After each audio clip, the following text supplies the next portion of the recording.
Hi friends, welcome to Harika cooking and baby vlog. సింపుల్గా ఇంట్లో కూరగాయలు లేనప్పుడు మినప వడియాల కర్రీ ఎలా తయారు చేయాలో తెలుసుకుందాం. ముందుగా స్టవ్ వెలిగించి ఒక గిన్నె పెట్టుకొని 3 టేబుల్ స్పూన్ ఆయిల్ వేయాలి. ఆయిల్ హీట్ ఎక్కిన తర్వాత మనం తీసి పెట్టుకున్న మినప వడియాలను గోల్డెన్ బ్రౌన్ కలర్ వచ్చేంత వరకు వేయించుకోవాలి. గోల్డెన్ బ్రౌన్ కలర్లో మారిన తర్వాత ఒక ప్లేట్లోనికి తీసుకోవాలి.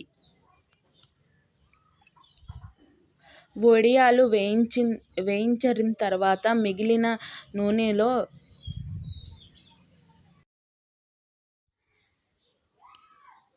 తాలింపులు, ముందుగా దంచి పెట్టుకున్న వెల్లుల్లిపాయలు, 3 రెబ్బల కరివేపాకు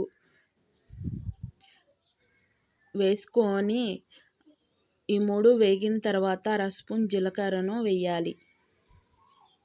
ఒకసారి మిక్స్ చేసుకున్న తర్వాత సన్నగా తరిగి పెట్టుకున్న పచ్చిమిరపకాయలను కూడా వేయాలి.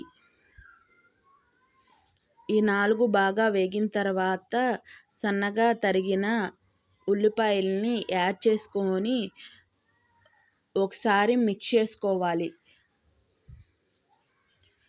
ఉల్లిపాయలు ద్వారగా వేగిన తర్వాత చిన్నగా కట్ చేసి పెట్టుకున్న టమాటాలను కూడా యాడ్ చేసుకోవాలి. ఉల్లిపాయలు, టమాటాలు బాగా మగ్గిన తర్వాత మనం వేపి పెట్టుకున్న మినప వడియాలను కూడా వేయాలి.